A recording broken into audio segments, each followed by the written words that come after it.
is hard as hell. United, Tottenham, Arsenal. Watch my lips, and I will spell. Cause they don't just play, but they can rap as well. Liverpool FC. My idea was to build Liverpool into a bastion of invincibility. Okay, welcome to another episode of the Anfield South podcast. And yes, as you can tell from my demeanor, I am happy, smiling, go to shining. You get me? Come on. Rhythm. Yo, listen, people in the building today. We what? Man like Gretzky in the building. What's happening, my brother? A long time. Listen, had to step on and get a win as well. So, boy. Right, if you're a good luck charm, you got to be on every week, my brother. Come on. Try, man. Yeah. Try. All right, and who else is here? What? Professor Paul, what's happening, bro? It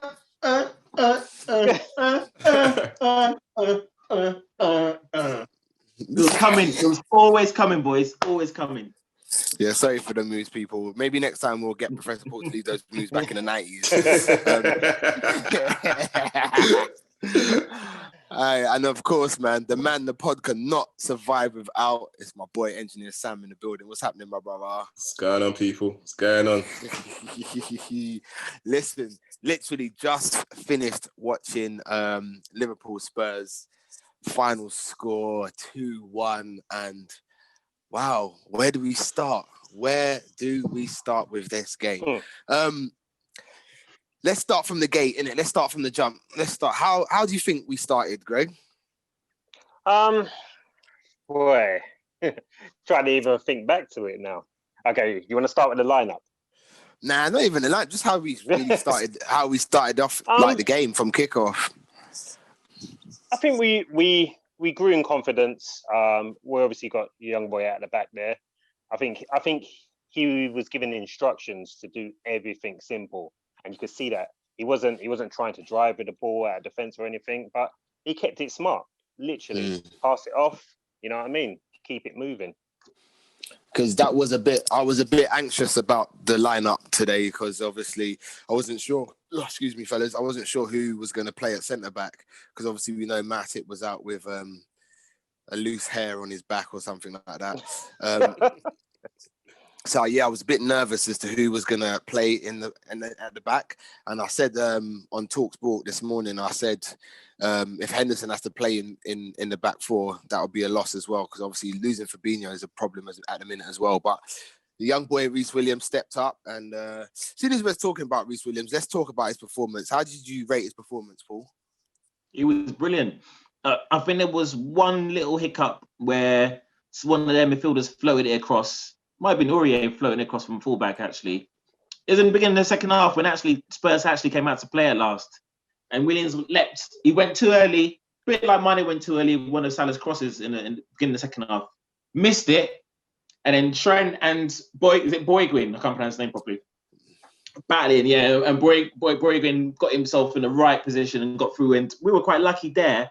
But apart from that, Williams was brilliant. And I like the fact that Klopp picked him because, again, it's left field. All of us were thinking he was going to play Phillips. We knew he wouldn't play Henderson. We knew it would be Phillips. And he chose him. And to be fair, he's played against some top boys, and he played against Atalanta and Ajax. He's done the European circuit, hasn't he? Because so he's played against originally he wasn't registered for the Premier League squad, was he, Sam? That's why Phillips was playing in the Premier League. It's not that, bro. It was the other way around. Phillips isn't registered for the Champions League squad.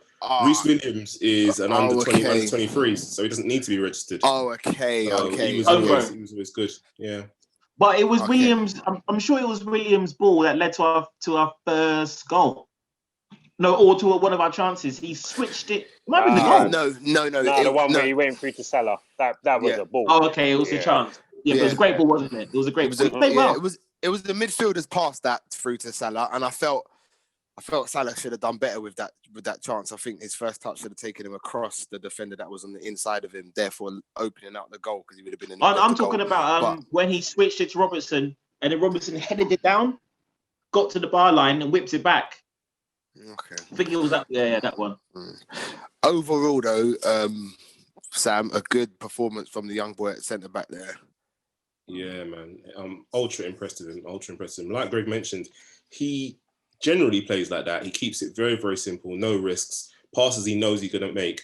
But one thing that impressed me with him today, more than just his normal game, was the fact that when there was an opportunity to play between the lines, straight direct through the midfield, he actually took it. I saw him do it twice.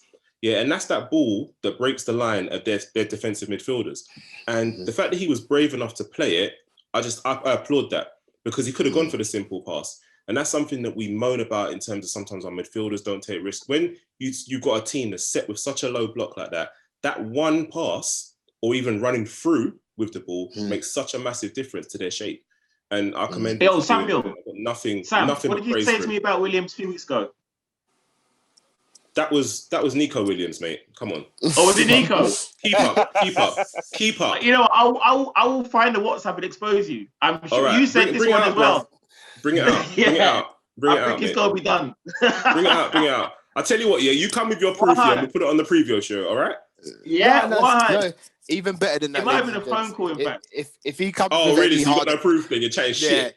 If he comes with any hard proof, mate, we'll post it on the Instagram page, yeah? Bring it. Anfield_South1 for those that don't know. I think it was after Atalanta at home. I think you said it was Nico, because I remember, because I was talking about it as well. So it was Nico Williams. Trust me, it was both Williams. He went Nico Williams, Reece Williams, then he started bringing in Vanessa Williams. In your memory, bro. He said Serena Williams, Venus Williams, all the Williams you can think of. All the Williams in the world, yeah? All the Williams in the world. Anyway, all right, kids, that's it now. Daddy says stop. So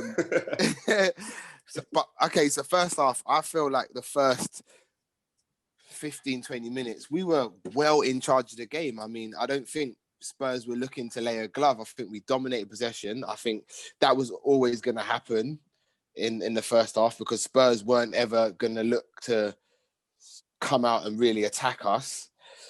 I felt quite comfortable and in charge first 15, 20 minutes. Yeah, 100%. Yeah, I concur. Yeah. So go on, Greg, after you, mate. Yeah, no, I was going to concur with that.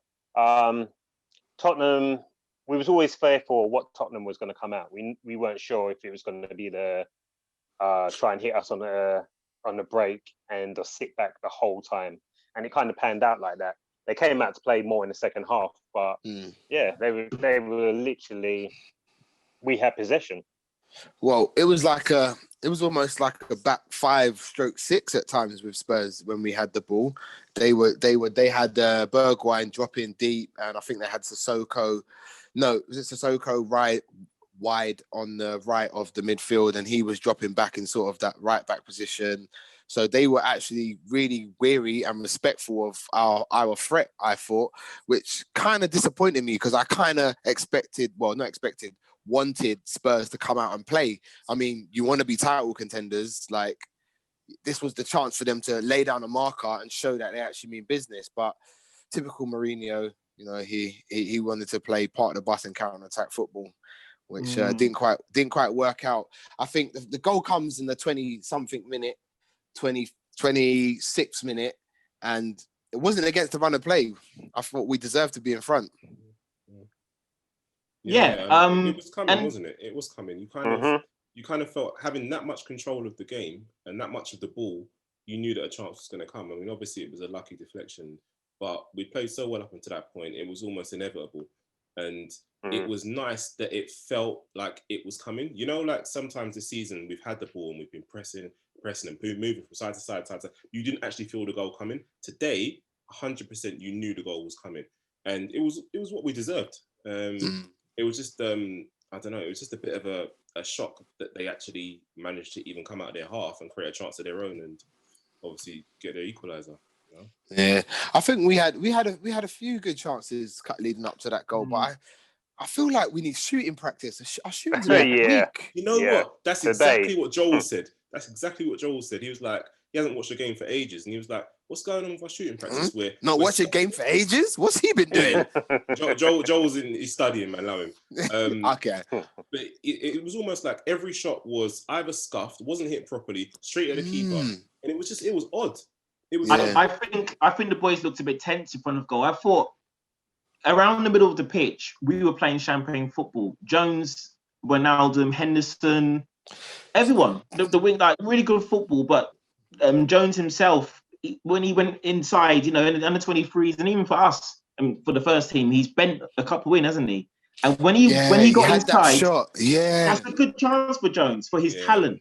Mane was similar, but maybe I'm moving ahead. But you know what? Yeah, but no, tense. but you know what? Go back to the Jones chance. I felt like if he just opened up his foot and Stevie-esque, if you like, but it's just scuffed. But what's it, man. stopping him, Slim?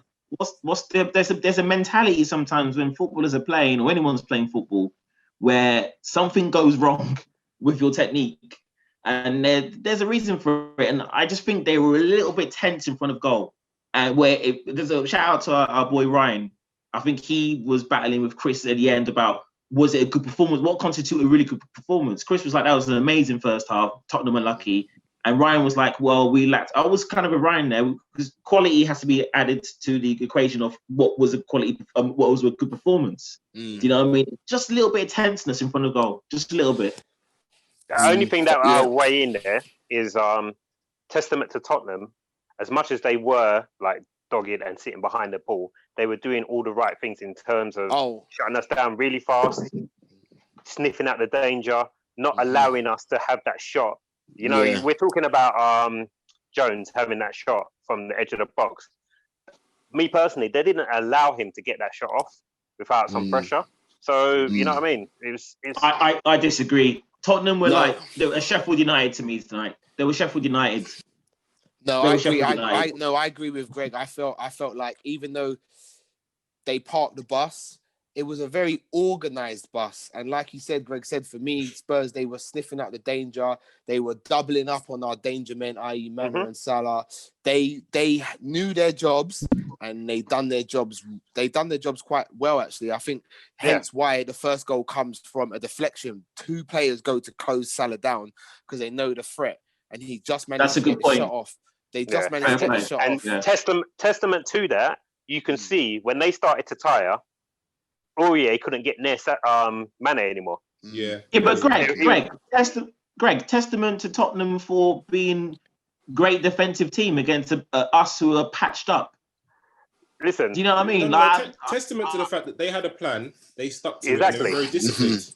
That's it. Yeah. But what sort of plan is that? It's just defending. Yeah, but listen, I don't buy it. It's not defending, is it? It's defending and playing on the break and trying to take your opportunities. They had clear-cut chances, Paul. You can't say their game plan didn't work. Their game plan worked up until the 89th minute. You can't say that their game plan didn't work. I can say that. I'll tell you, and I'll prove it with evidence, right? They had one chance in the first half when they played that. That's all it takes. That's all it takes. They had one chance and they scored.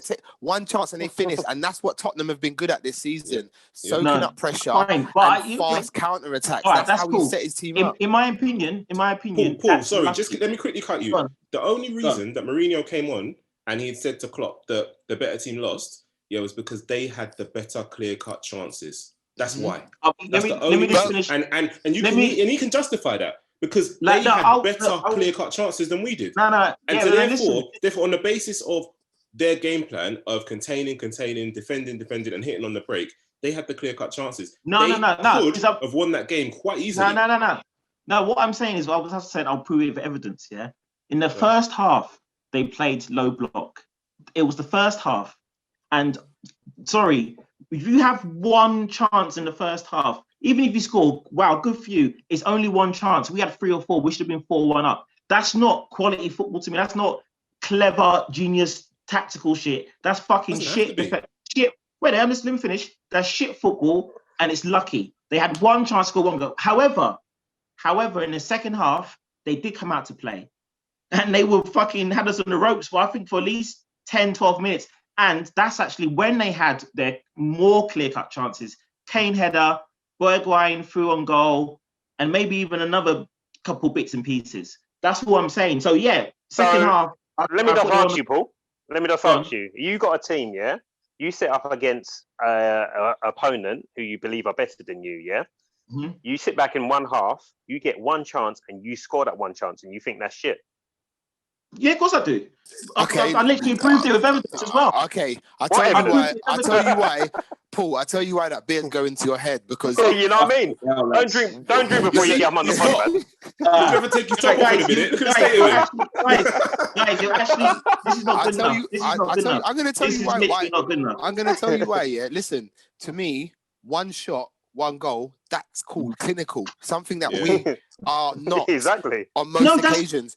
Wait, it takes us. Jose can't predict we won't be clinical. Okay, but listen to what I'm saying to you, Paul. When like Greg said, if you set up your team with a game plan, defend, counter-attack, to defend and counter-attack. That's the way Tottenham have been playing all season. I defend agree. and counter-attack. They beat Arsenal 2-0. Arsenal had all the possession because that is their game plan, defend, counter-attack. When you defend and you get one opportunity to counter-attack and you score, that's executing your game plan. That's playing well because that is what you set up to do. No. Paul. Go on. You've had your say. You can disagree with me. I'm going to come back. I'm going to come back to what you said. Go on. But that to me is playing well. That is doing what your manager asked you to do and executing the plan so well that you take the one chance that's afforded to you. He would have said to his players, we're at Anfield. They've got 2,000 fans in. They're going to have the ball. Stay disciplined. Your chance will come. Paraphrasing. He would have said something along those lines. The chance came. Son put it away. Like Sam said, they could have won that game. Bergwijn scores that chance. It's 2-1 to Spurs. And everybody knows Spurs. Yeah, but everybody knows Spurs this season. You go behind to them, it's problems because it's a Mourinho side. Yeah. Harry Kane had a header straight after that. He doesn't head it down and heads it straight. That's going in top corner. I did say I literally first half and second half. I said fair play. I used the words fair play. Second half, they came out to play. In my not in my opinion, factually, they created more chances in the second half when it came to play. In the first half, you said they were shit. Yeah, they were fucking shit. In the first half, especially. No, bro. In the first half, especially. Let me tell you why. No. Listen. Spurs played really well. You can't say they were shit. Listen. No way. Let him have his say, boys. First half, especially, they were shit. I'll tell you why. All right. Okay. Let me give you guys, you Tottenham supporters, a little blinding. Yeah. First half, they were shit. Second half, they were much better. First half, they played 6 at the back. They had one chance. Fantastic finish. Son done his job. Son gets patted his back. You're saying they executed a game plan. We had 3 or 4 golden chances. No, we didn't. No, we didn't, bro. They weren't golden. What match was you watching? We did not have any clear-cut chances. Any one-on-ones. He must have been watching some illegal stream or something. What clear-cut chances? We got in that beer, bro. Good chances, but our quality. Bro, they were good chances. They weren't no clear-cut chances. Firmino's header was weak. Firmino, Salah. It was not a clear-cut chance. There was no clear-cut chances. When did Mane have that chance? When did Mane have that chance when he scuffed it? Was it second half or first half? That was the first half as well. Yeah, again, that wasn't a clear-cut chance. Was there any chances where there were no one outside the goal and the attacker? Hold on a second. The Mane chance, he had 2 players chasing him, following him while he was trying to open up the goal. Wait. Yeah, it wasn't a clear-cut chance. Yeah, no, it wasn't clear cut. I agree. Bergwijn's chance was clear cut. He was one-on-one with the goalkeeper. Not the point what half it was. He was one-on-one with the goalkeeper. That's a clear cut chance. No, I agree that was second half. Bergwijn had 2 of them as well. Remember, he had 2. Mm-hmm. Exactly. That's clear cut. And the reason why they had clear cut chances is because their game plan was to hit us on the break. We had so much possession. We build up play. They won the ball in good positions and managed to play balls over the top, and they were through on goal. To me, that's what they. If that's your game Williams plan, made a big mistake for Bergwijn. Yeah, but okay, that's fine. But one thing, if that's your game, clear cut chance, isn't it? You played well. If that's your game plan, if your game plan is Liverpool's, is to keep possession, and pop the ball around and play nice football and get in, if you don't do that, you end up sitting behind the ball. You didn't play well. Liverpool didn't play well against Fulham. We didn't execute our game plan. So you can't say Tottenham played shit. You can't say first half they were shit. First half they were shit. Listen, Ali McCoy said it, when we scored. Nothing changes for Tottenham. All Jose wanted to do was be in with a shout towards the end of the game. That's it. He managed to do that in the first half. He went in 1-1. Yeah, because our finishing was shit. Look, I'll agree finish to it. disagree. I am not going to agree with you boys on Listen, Jose Mourinho's we're game gonna plan. have With to move players on like from it. Son and Kane and Bergwijn and Celso playing at the back. That's not Listen. ingenious to me. That's fucking whack. Listen, That's my people. opinion. Hold Move on, on. people. Hold on, people out there. Please have your say in the comments on Twitter, Instagram. You see the handles going down the bottom of the screen. People, back me. And let us He'll know. buy you a drink. He will buy you a drink. Let us know what you think. Did Laugh it Tottenham, off. did Tottenham play poorly in the first half, or was it a well-executed game plan? Anyway, okay. So, yeah, Son gets his chance, and I think credit to Son. He takes it well because the angle is quite narrow, and he manages to squeeze it in Alisson's near post. Great finish or bad goalkeeping? It's a classic reverse finish, man. Classic reverse finish. Yeah. Although Alisson didn't have enough of that side covered, if he goes any more, and he's going to get bent in the far corner. So I don't think it was a totally bad position. But you open your body up like that, you're expecting to go far corner. The reverse was perfect. They teach them that at academy level. And Exactly. It's perfect. You give the keeper the eyes. I'm not blaming Alisson at all for that. No. Yeah, exactly that. Because if you look at it, the way Song opened up his body, he made Alisson stay upright and have both his feet planted on the ground. And he has no opportunity to kind of springboard and lean into one side already. So, yeah, can't really, near post, but I can't really fault him for that. I was watching the game with my youngest son, and he was like a little bit deflated after that goal. But I said to him, you know what, son, they were always going to score. I think it was a big ask for Spurs to come to town and for us to keep a clean sheet. And I think I'm losing my voice, like the shouting I was doing at full time was mad. So forgive me. I always expected him to score. I think that is the one, two, maybe three times that Williams let himself down. He was slightly behind the line, which obviously played Son onside, which, the line was decent enough. Close when it's limb. But it was very tight. Yeah, it was very tight. And I think VAR got it right, but I think the frustrations from everybody in the Anfield South WhatsApp group, which people you can still join, just DM us your number, we'll throw you in. You know what I mean? I think the gripe was Mane against Everton. I didn't get the decision. Obviously, when we scored that winner against Everton at the beginning of the season, the offside was just as tight. And what did they get him offside for? Was it his arm or something like that? Yeah, it was his elbow. Yeah, his elbow or something like that. Yeah, so I think that was the gripe with a lot of people in the WhatsApp group. But for me, correct decision. He was onside. And like Engineer Sam said, great finish. Nothing Ali could really do about that. At that point, Greg, go on. Yeah, I was just about, we forgetting about the handball. Do you know what, Greg? Thank you very much. Thank you very much. I think I was the only one that said it. Like, what is that not handball? VAR not going to check I sent a picture on the group as well. I don't even know if they even checked it. But then They didn't. the new rule of handball is, as soon as Greg, you're wearing a football shirt. If it hits you here, it's not handball. Below the sleeve line is handball. And I think if you look at the replay, it sort of hits Dyer like round about here. No. That's what I thought. The replay I saw, it hit his bicep there. Yeah, no, but it was inside, but it was on his shirt line is what my point is, yeah? Which is on his shirt line. And I'm sure, I don't want to say quote Slim, because I think they had Mark Clattenburg on there. I think he was saying because Salah, he was tussling with Salah. I think he's trying to claim that because maybe Salah's body hit Dyer's arm. That's why they weren't going to give it. But that's only Clattenburg's interpretation. I thought it was handball all day long. Well, I thought if it hits you anywhere on your arm in the penalty box, even though it's not intentional, they're giving you penalties these days. That's what I've seen happen. No, I think the rule is different. Like from when it was happening the first few weeks of the season, they altered the rule a little bit, and so it's not now like that. So the one that was given against Gomez against Man City wouldn't necessarily be given again now.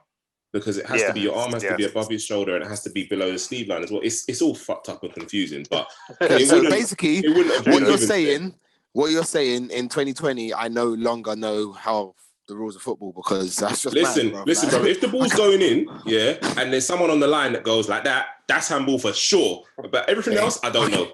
Okay. I can't call it. That one's still a handball then. Okay, I'm confused. Yeah. Anyway, I like you, Greg, did think it was handball in the first half and it just seemed to go unnoticed. You know what I mean? But then there was a decision that went our way where I think, who was it? Trent called for the corner. But actually, that one was weird as well. That was mad. Goal kick, but it was because he called it. He called it straight away, and the ref just went, "Yeah." And then we saw it in the replay. It was like, huh? Yeah. So I guess you could say swings and roundabouts there. Do you know what I mean? They get one, we get one type thing. Whatever. But I forgot what I was gonna say now. Well, Slim, how did you feel when they scored then? Like, you're saying that your boy was like, you were like, someone's gonna score. So I was quite deflated. You know, I was quite pissed. No, because like I said, go on, Greg. I think you're gonna say. Yeah, I was gonna. Oh yeah, exactly. I wasn't. It was inevitable. Like you said before, it was inevitable. There was no way that Spurs would come in, irrespective of how they were going to play, that we was going to hope to keep a clean sheet. Like really and truthfully, to kind of contain that counter-attacking force of Kane and Song. Was asking a lot with the team that we're putting out at the moment. Well, you know what? Be careful with what you say for me, because the team we're putting out, I feel like that team we put out is probably our strongest. Well, it's near enough. 11 bar. In some ways, yes. Bar the centre back to him. Yeah. So because Jones has changed everything, Slim. Jones has changed everything. Jones is the number. Would you call him a number 8 that we wanted to see in Naby Keita and in Oxlade-Chamberlain at certain times. Nearly all of them. He is better than all of them in my opinion in that position. He right now, for me, has the right mix of defending and being able to spread a pass. Definitely defending. I saw today a lot of times in the game he was showing for that ball and they weren't giving it to him. But when he eventually did get it, he was happy to turn. Can I jump in there, Slim? Go on. That's what I was saying about with Klopp and midfield. We've been talking on WhatsApp. Like, I get it. And remember, this is us just talking, blah, blah. We win everything. We win. Whatever that song is, we win. Do you know what I mean? So we can't... It's true. We win nearly every game. And that's our system. We play 2 number 8s. It could be your Nabbies. It could be your Oxlades. It could be your Henderson sometimes. And now your Jones. And even Minamino because we're short. But they're not expected to go too gung-ho. They are expected to... You know what? I'm going to turn back outside, or I'm going to turn inside, but I'm not always going to go forward. And it's frustrating to us fans who still want to see a bit of flair. I want to see the Naby we paid £58 million for. But Jones, oh my God, that Fulham game, and I think everyone can see it, but that Fulham game, he grew in stature in front of our eyes. And it happened in the second half again today. People are passing him the ball, and he's taking the ball. And he's defying his manager a lot, you know. But maybe sometimes we're looking for a goal, but he's pushing forward. And he actually let one. He played one short near the end, didn't he? Was it 1-1 or we were winning 2-1 by then? He played one short, and they broke, and they gave away a free kick. But that's the kind of risk I think we need sometimes, because we can't always rely on the fullbacks. That's exactly. I'm glad you said that about risk, because as I was watching it with my son, I was saying things were happening in the final third, and I was saying to him it was breaking down at times, and I was saying to him, I don't mind that.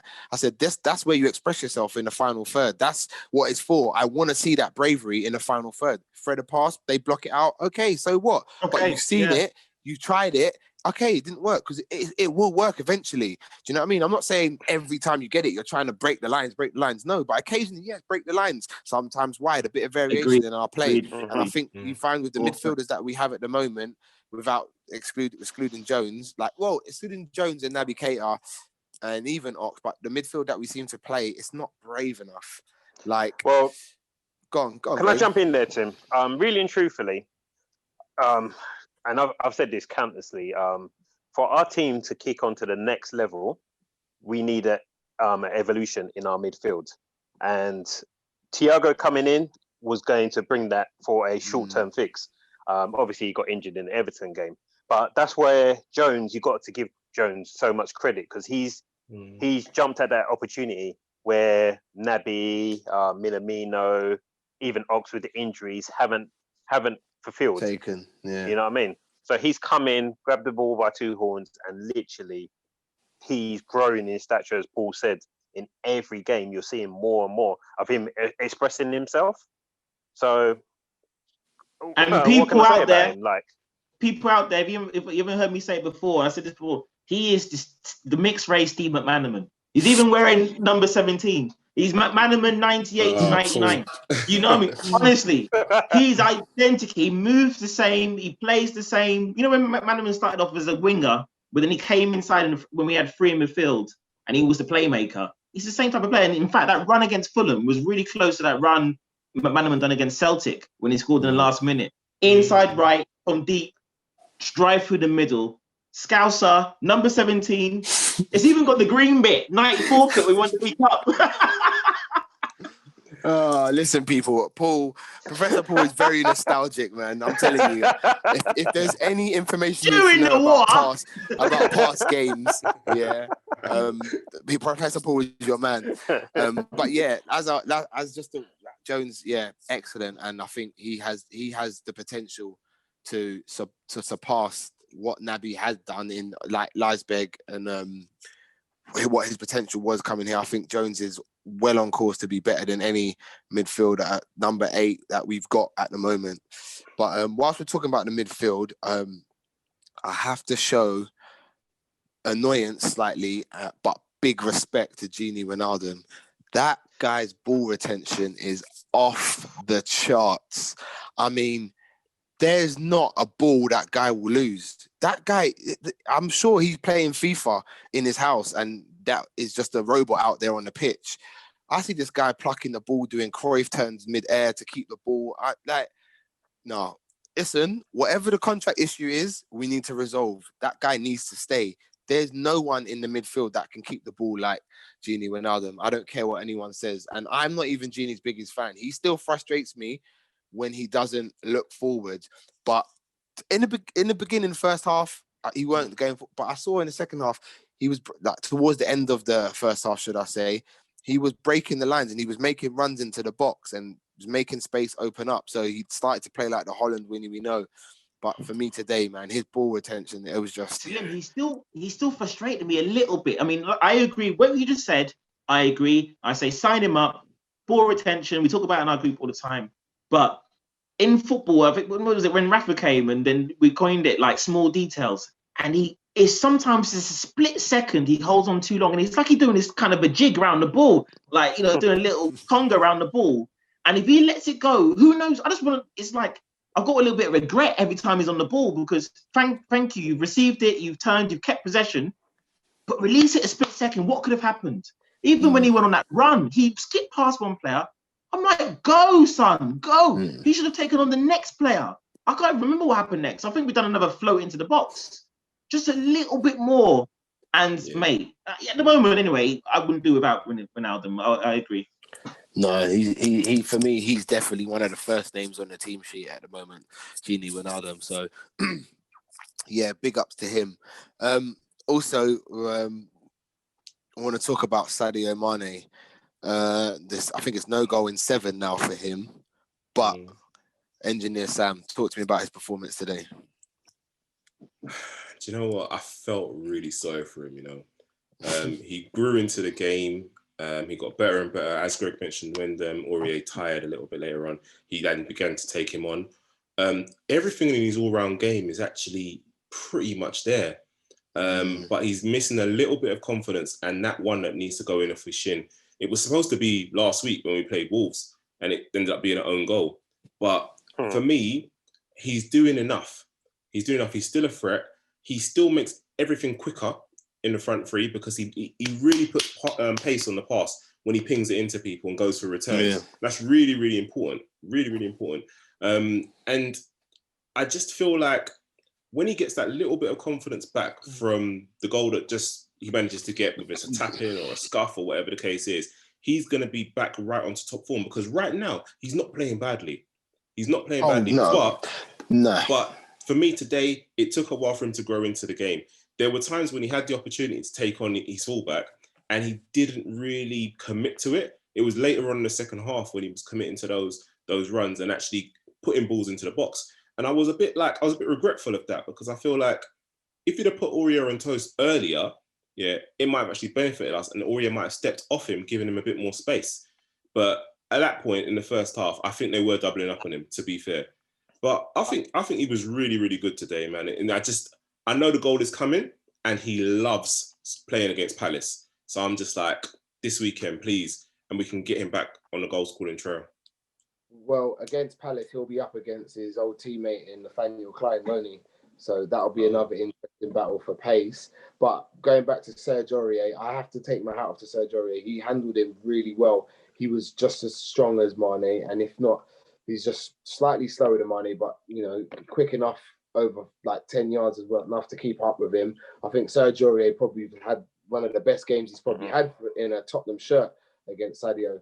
And like you said, Sam, whilst he didn't get a goal, his all-round gameplay was absolutely excellent. I mean, there was one turn in the box where he just like receives the ball. I can't remember who plays it into his feet, like sort of into his path, and he just turns Aurier like a roundabout and lashes a shot. And I think it just gets a touch off of Aurier's foot, which takes it up over the bar. Yeah. Oh, was that why he had his hand up? Because I thought he just shot it. No, it was a corner. We did get a corner. Nah, it's corner. Oh, it was the corner. Yeah. I was.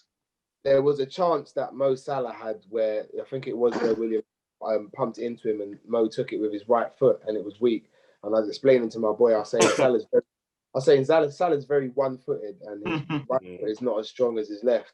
I said, whereas Mane's two-footed, and that just showed like I still don't know what foot Mane is. Like, is he left or right-footed?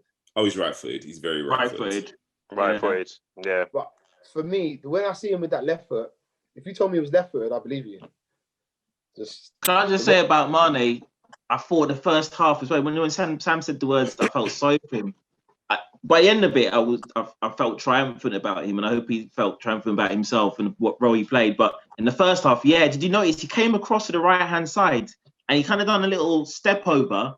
Then he went to put his foot on the ball to stud roll it, and he went off. And I was like, oh man! But with a hard game, and I've got a friend who just WhatsApp me, and I doesn't watch football too often. And was like, "Oh, did you watch Mane and Aurier today?" It's like it must be trending or something. It was like a battle. But Mane, those spins he kept trying. In the end, he got the better of him. One time, I'm pretty sure it's Aurier he spinned, and the guy pulled him and didn't even get booked. Then he had the shot, like we said. Then I think he got the corner off Aurier as well, possibly. Yeah, right at the end for the goal. For the second goal, so Mane had to rely on his spirit today, didn't he? Because it wasn't always going for him. But I hope he feels confident because he kind of won us the game. He had a big part in winning us the game. He won the corner. Well, let's talk about the second goal. And before we talk about the second goal, I want to talk about the goal scorer of the second goal. Because for me, again, I said it last week about Bobby Firmino and about work rate last week. People kind of looked at me sideways like, we played shit. I think Sam said work rate's the least I expect. And I said, well, if you do the basics, you should still be applauded for it because not everyone did the basics. Exactly. For me today, Bobby Firmino, again, his not so much his work rate today, because I don't think he had to defend much, but he was dropping deep. The way from the midfield, there's no choice. We know we don't really have much creativity, yeah? Mm-hmm. Where Curtis was being disciplined, for me, I felt Firmino dropped in, came, got the ball, turned, looked forward, played that forward pass. He almost became like that number 10. Do you know what I mean? And I love to see it. When he drops deep for that ball, I'm like, yes, he's going to play forward. He's going to break, especially against a team that's low block. And I think he did that well today, man. Again, man, Bobby Firmino, I salute you. So we move to the second goal, man. Like we said, Mane, great play, gets a corner off Aurier and Robertson. Like, wow. Wow. His crossing is probably better than Trent's this season, surely. Yes. This season, yeah. I agree with that. Definitely, yeah. Yeah.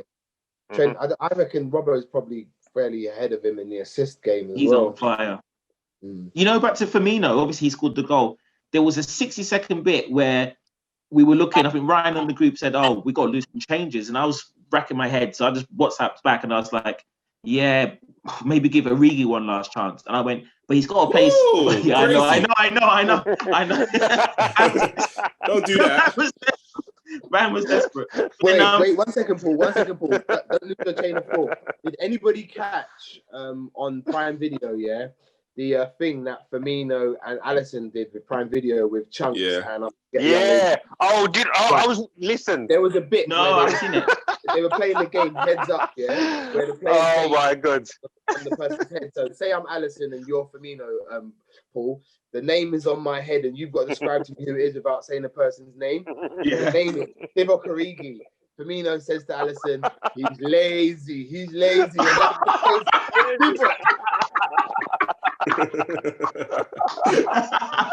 I started busting up when I saw that. I was like, how can you describe the man as lazy and what the first thing running? you said it? They got it instantly. My god. God, it was the mad thing. And you know what, we bigged him up about 3 times already in this pod, but big up Ryan, man, because Ryan said that Divock's already retired. He said he's won everything, man. He's retired, man. Listen, So, I think said this from Sam time. said the same thing.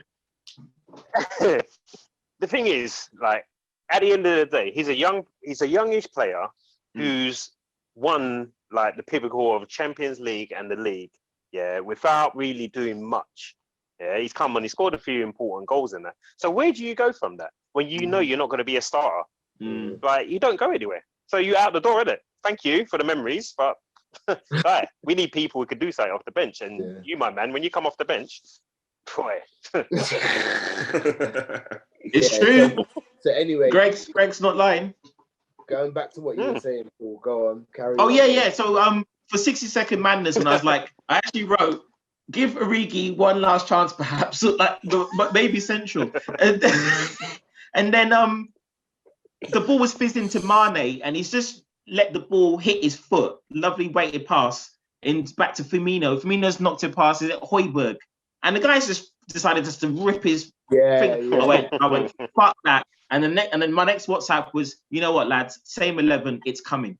Because the worst was going to be a draw. We started to be patient. We were knocking it about. Obviously, we needed some quality. Sometimes we were impatient and we were doing these really annoying floated passes that, people, they look knackered. They were going to leap and nah. Just keep passing it and see what happens. And then led to the corner. And Firmino, my God, I woke up, my middle child came. He's like, Dad, you're shouting. I've got school in the morning. You're lazy in the morning. I'm not lazy. Like, he was just quoting me, to be fair. Like, I was screaming. And I haven't felt that tense for so long because, honestly, we've talked about it with COVID and us winning the league. There's times when I thought, football's not the most important thing in the world. Chill. Today, it's not true. It's coming back. Today, I think I messaged Sam and I said, you know what? I've just got a slight bit of nervousness about me. Like, for me, this game today was really big. Also, because where I work, the wholesalers that I use, there's a Spurs kid there. He was giving it Billy big bollocks, and I said to him, don't worry, I'm going to see you on Thursday. And I was just thinking, make sure when I see you, I'm a winner, man. Come on, please. So, added to it. Listen, I already told my shopkeeper up the road, guy's got a news agent. I said, I might see you Thursday, I might not, you know what I mean? I was hoping. So tomorrow, I'm just going to make my way to go up there, and just spend a little time with him, Yeah. So I felt, and you know what? I felt the tenseness again. I was sitting on the edge of my seat, like really, I could feel the vein in my throat like throbbing because I was tense and nervous. Like, where's we need this goal? And when Bobby scores, man, I'm picking up my boy, I'm swinging him in the air. You know what I mean? Like, and he ran to the fans. He ran to the fans. He said, "Come on, come on, let's go." He attempted to run to the fans. He got halfway and he was like, "Fuck this! I ain't making it to the cop, That way, I'm not getting there." He was tired. What a header! What a team! The commentator wheeled it out. It was like 85th minute Leeds or 88th minute West Ham. My memory's not good. And it was just like obviously there was no subs coming, and I was happy about that. By the end, after I had my Origi madness, like I was like, there's no one else to bring on. We're in control.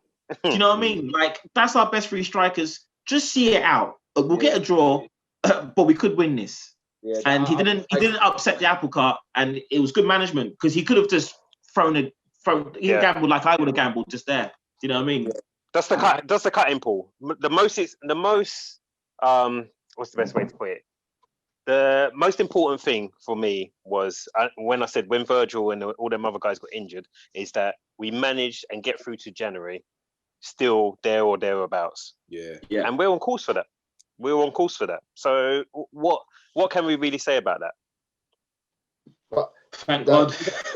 the league is still quite weird though, isn't it, Sam? Because I mean, it feels like there are a whole bunch of teams in with a shout come end of December who could be in the top half of the like at the top.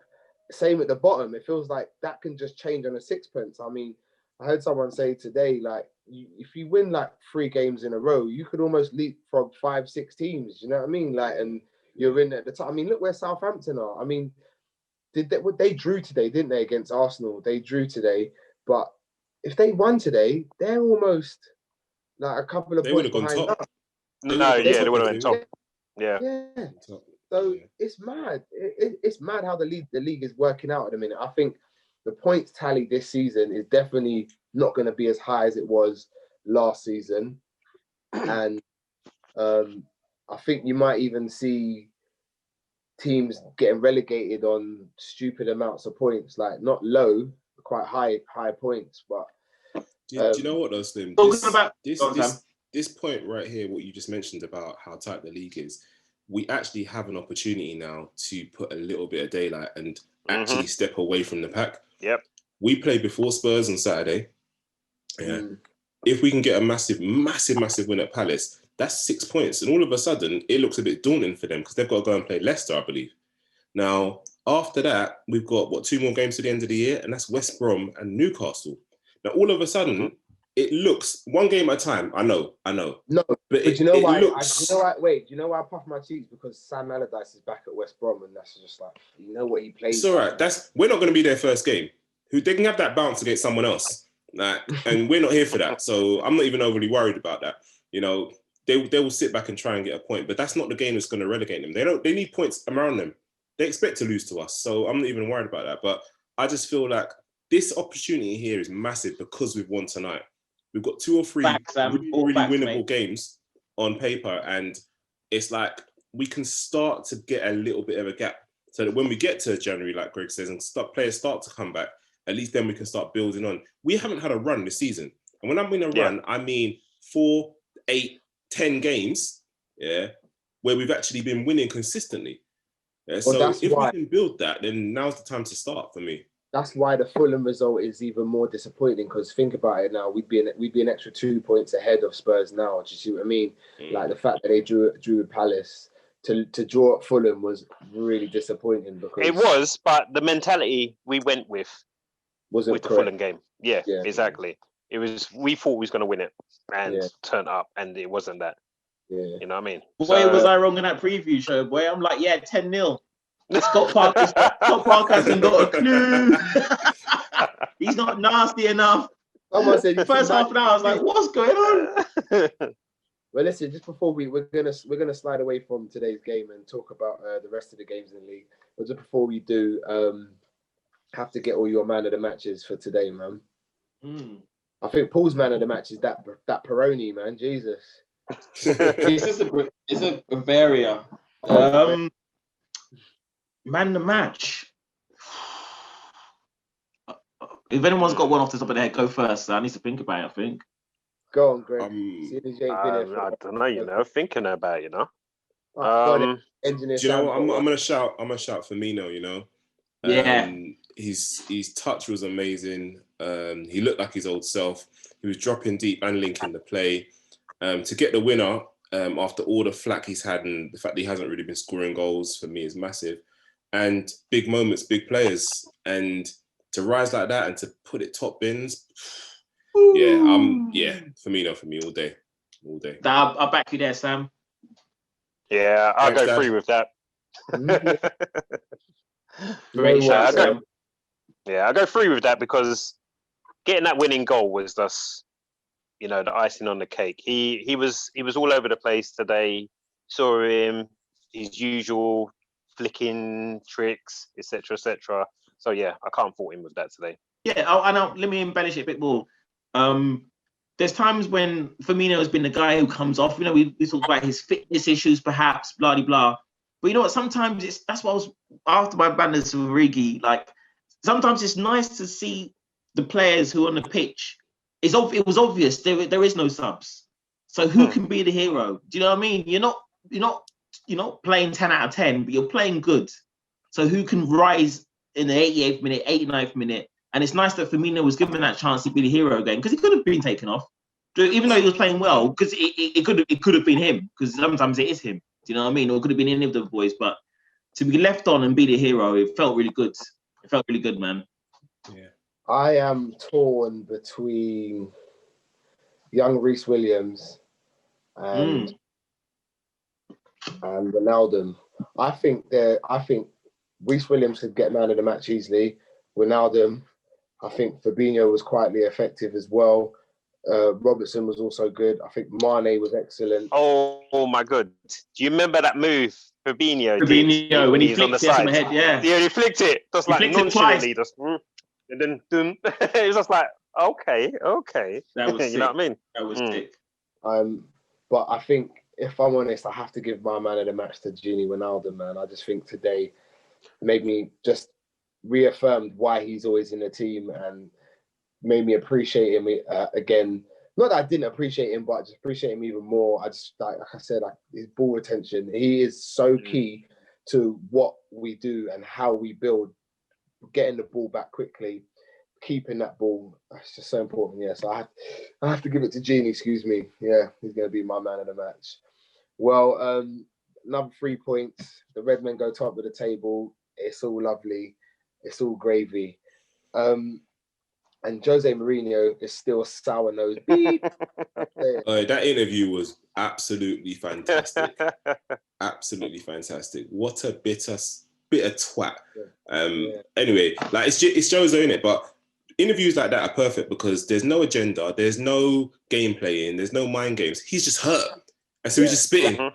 Yeah. So let him crack on. He tried to say his team's got no experience, and the interviewer goes, "You did have 5. Half your team was in the Champions League final," and he goes, 5. Like, yeah, man. If you take out the goalie, that's half, man. 2 + 2 still equals 4. You fucking prick, Jesus. I think for him to say the better team lost was a bit out of pocket.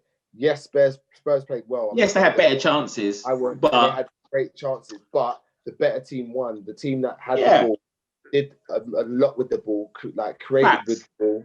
The one listen, sorry, Sim, just to cut you on that. Water off a duck's back, yeah? My man said that purely for reaction. He's lashing out, he's hurt, and that's the only reason he said that. Like, we know it's not the case at the end of the day. Like, so don't even worry about him, man. I think Spurs fans can hold their heads up high though, because they accounted themselves well at Anfield. It's not an easy place to go, especially even with 2,000 fans. I mean, like, it was just amazing to hear "You Never Walk Alone" and Bobby Firmino's song and stuff like that. Well, what's the record now? How many years were you?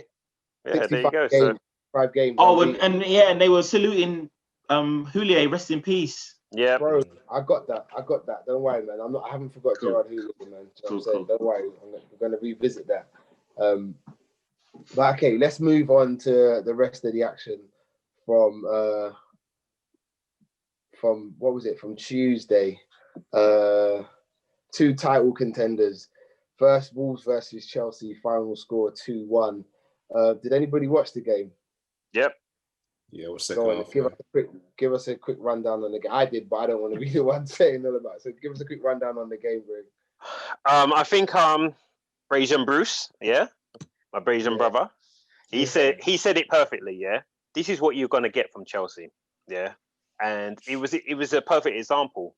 Literally, they didn't take their chances. Obviously, they were misfiring up front, but they're susceptible to the goals. And Wolves are a team who get in and around you, and you know what they're about. and Wolves put it to them and got the win. And Great goal from Olivier Giroud, though. oh yeah, that's Giroud's. If you want to talk about strikers, that's someone to study. You know what I mean? My man, he hasn't got pace, he hasn't got this and that, but the awareness, positioning, you know what I mean? He knows where the back of the net is. Greg, the big men are backing up front, aren't they? Like, what's the Everton boy? I always forget his name. Oh, Dominic Calvert-Lewin. Yeah, but the way you got to remember, he's got some coaching behind him there, Ancelotti and Big Dunk. You know what I mean? These are people, these are pros in a game showing him this is what you need to do. This is your run. This is the. So you're seeing that as well.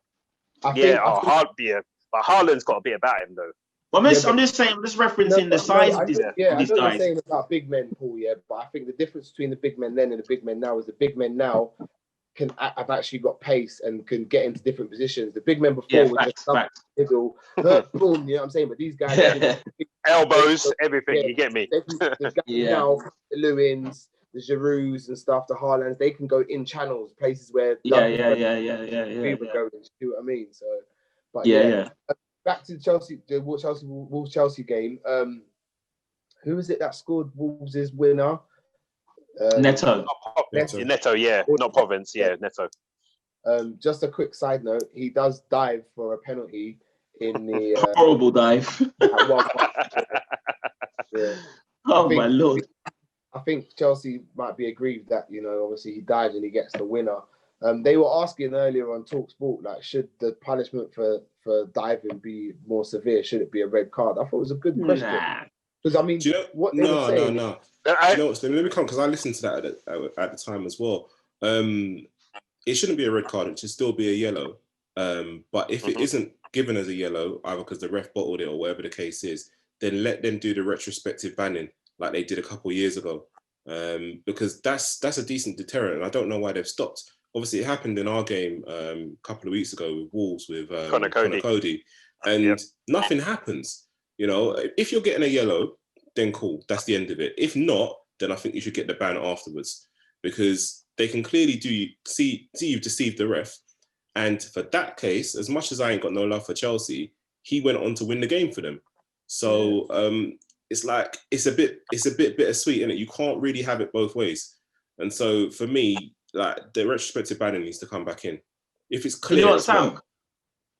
Sam, I would back that if like, remember, like, God rest his soul, Maradona, like, he used to ride challenges. He used to love football so much, he would not go down. Do you know what I mean? He would ride it and get back to his feet.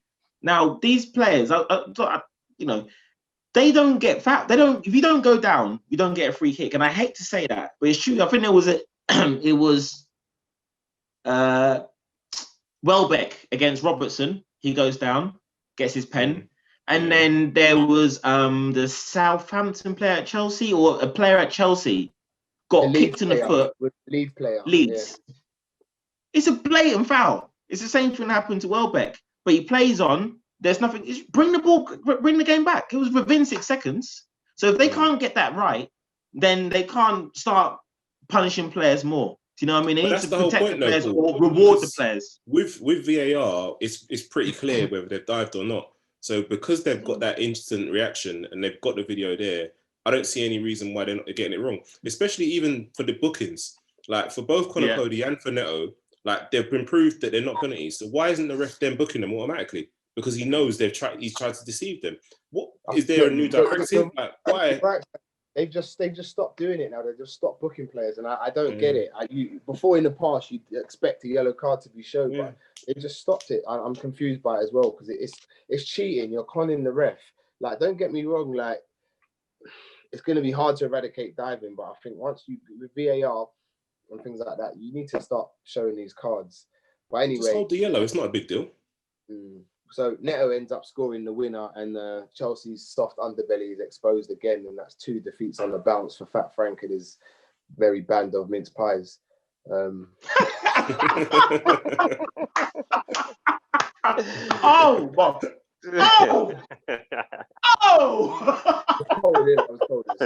Wow. Anyway, moving on. I'm nicking that. You can have it, mate. You can have it. Just remember who gave it to you. 100%. Man City, West Brom. I think the big news from today is Slaven Bilic has lost his job. Let's go with Yeah, that. apparently they wanted to stop Arsenal getting Allardyce for the relegation fight. Had to get in there quick, boy. He was like, He's had that one prepared the whole night, hasn't he? let's start with poor Slaven Bilic. I think listening to the radio today and listening to the West Brom fans, my first reaction was that's out of order. I mean, I'm not a West Brom fan, but I know he got them back from the Championship into the Premiership first time of asking. Yeah, so we know the Championship is like the gulag. Yeah, it's hard to get out of there. Yeah, shouts to all my Warzone players. Add me on PS4, Slim. Get me on there. This guy. Championship is notoriously hard to get out. So to get out first time of asking was really good of Slaven Bilic. And I think to give him only, 12, 13 games in the Premier League after the result he had last night against Man City is for me was harsh. And like I said, listening to all the West Brom fans, few of them are like, yeah, it's the right decision. But a lot of them are like, yeah, it's harsh. Well, I don't know what your boys' thoughts on it, but I feel like he deserved more time, Bilic. Yeah, I think sometimes. Go on, Paul. Go on, Greg. After you, mate. No, go. Okay. I think it's right decision, wrong time. After getting a point at Man City away, like it's bad timing. But we know the writing was on the wall. We've seen it time and time again. Champion teams come up, and they know they're not really going to amount to nothing, but they still they don't back the manager. Like, I don't know what they're expecting. It's like almost like Fulham. That's the exact question I was going to ask. What does the West Brom board expect from Slaven Bilic? I mean, none of his players are of Premier League class. They're all mostly Championship level players. What did they expect from him? Part of the Red Sea, innit? You know what I mean? I don't know. I really don't know. Like, crazy. Yeah, I was just going to say exactly what Slim said there. What do you expect? Like, I would respect him more if they like, you know what, we build. It's like these clubs are like small businesses, and it should be done in a way as ethically as possible, because you build the academy up, you keep the supporters happy as you can, you show the supporters what you want to do. Do you know what I mean? They always look lively to me. I mean, like, they haven't got the quality though. I think they're being coached quite well. I didn't watch the City West Brom game, Sam. But how did they actually play in that game? West Brom, sorry. They got a lucky deflection for their equaliser, and then they held on for dear life. But City didn't exactly bang the door down. They had two late chances, two late headers, and that was it. It wasn't the City of old that was chance after chance after chance, and they like literally battered them into submission. The keeper made two late saves, and that was it. It was a real proper rearguard defensive action, but it wasn't like they were properly dying on their feet.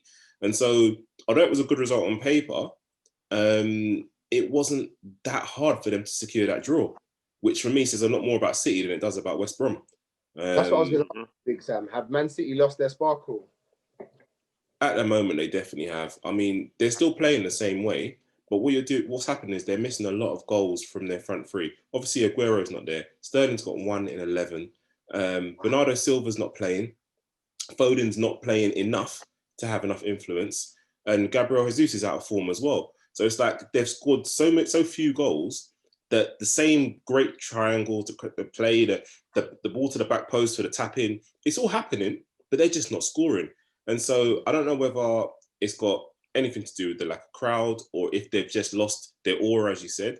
But it wasn't even like I didn't even celebrate it. Do you know what I mean? You know when your rivals drop points, you're like, get in. But it wasn't even there for me. It was like, okay. That's my next question. I'm asking you, Greg. Are we writing City off as title contenders already?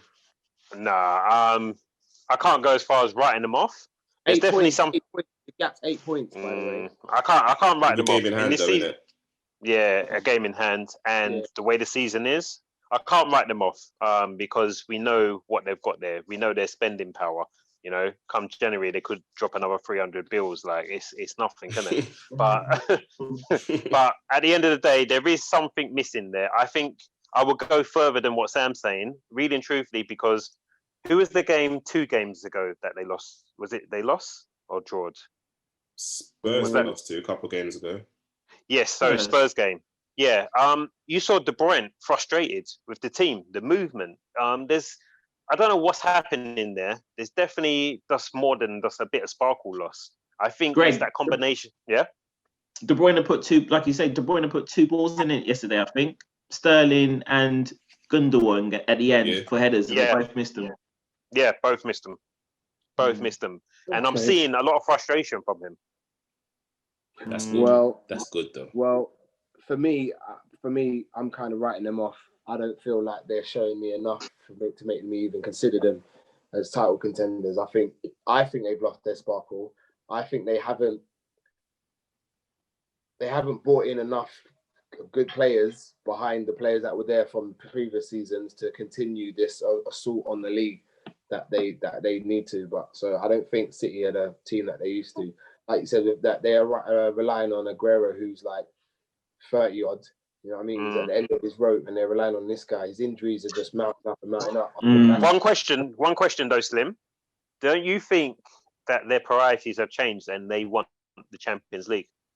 Possibly, and you know what? I'll open the door to you. You can have the Champions League because six times. I think we're doing all right. Yeah, exactly. Been there, done that. So yeah, Slim, and Greg, to your question, Greg, I don't think. I mean, they've kind of used that, all the media. Not saying they're in their favor, but it's been used as a reason for them not sparking the league last year and this year as well. I just don't think they're as good as they were. They're still brilliant. Yeah, but I'm with Slim. No, I hear that. I can understand that because really and truthfully, from the time Silva and the players are getting a year older, you know what I mean? They haven't replaced what they've lost. And what it is for me, Greg, is a team like City, they are your classic project, right? They've put money in the actual area, the culture of the area, education, sports, family life, whatever, blah, blah. And a lot of it was the academy. Now you've got Foden come through.